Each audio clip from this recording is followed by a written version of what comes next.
तो hello guys, अस्सलाम वालेकुम वरहमतुल्लाहि वबरकातुहू। उम्मीद करती हूँ कि आप सब खैरियत से होंगे और ईमान की दुरुस्त हालत में होंगे।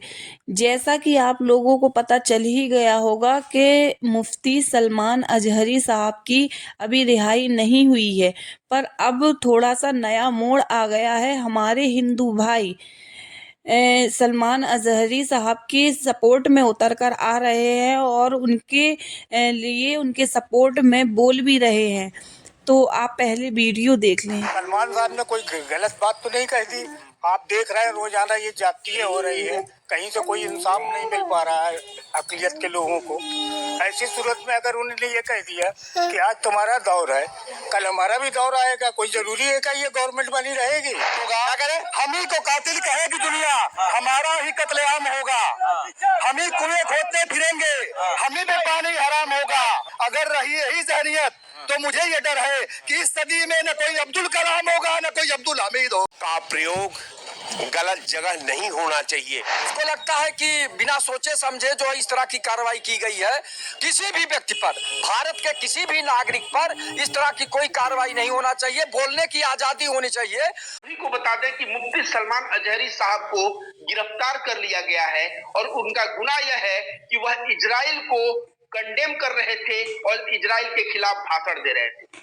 वह फिलिस्तीन के गाजा पट्टी पे जो मासूम बच्चों का अस्पताल पे महिलाओं को जो कत्लेआम हो रहा है, उस कत्लेआम से उनका हृदय बहुत दुखित था और वह भाषण देते हुए इजराइल को खरी खोटी सुनाते हैं और वह कह देते हैं कि आज खामोशी है, कल शोर आएगा, आज कुत्तों का दौर है, कल हमारा दौर आएगा।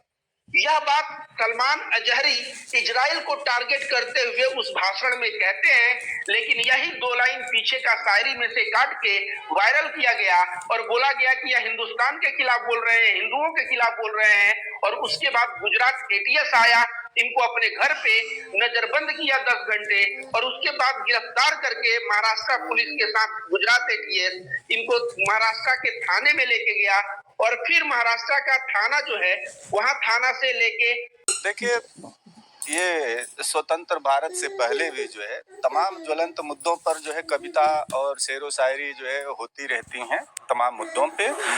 और जो ये स्टेटमेंट है, ये स्टेटमेंट एक तरीके से एक शेर है ना, शेर है। तो इस तरह के तमाम तो सरकारों के खिलाफ भी लोग जो है तमाम शेरो शायरी भी करते हैं, कमेंट भी करते हैं, आलोचनाएं भी करते हैं। तो इस शेर से ऐसा कुछ बहुत नहीं लगता है कि ये कोई इन्होंने जुर्म किया है या अपराध किया है ना।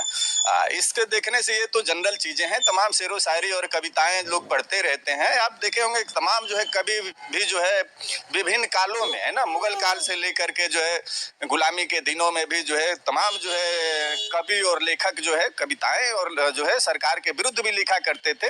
और ये तो बहुत मामूली सा मौलाना मुफ्ती के ऊपर संगीत धाराओं पर मुकदमा लिखा गया है, आईपीसी 153A के तहत मुकदमा लिखा गया है। तो क्या लगता है ये हिट स्पीच से जो है ये मुकदमा उनके ऊपर लिखा जाना चाहिए? यह जो स्टेटमेंट है, इस स्टेटमेंट के आधार पे कोई विशेष जो है अपराध नहीं बनता है ना। जो ये अपराध है इतना जो है गंभीर वो इनका अपराध नहीं है। उन्होंने एक शेर पढ़ा है और इस पर इन्होंने विशेष कुछ कहा नहीं है और इसका रचनाकार भी कोई और था, है ना। तो कविताएं तो पढ़ना कोई अपराध नहीं है। कविताएं कोई भी पढ़ता है, किसी भी दौर में पढ़ता है, कविताएं लिखी जाती रही हैं, पढ़ा जाता रहा है।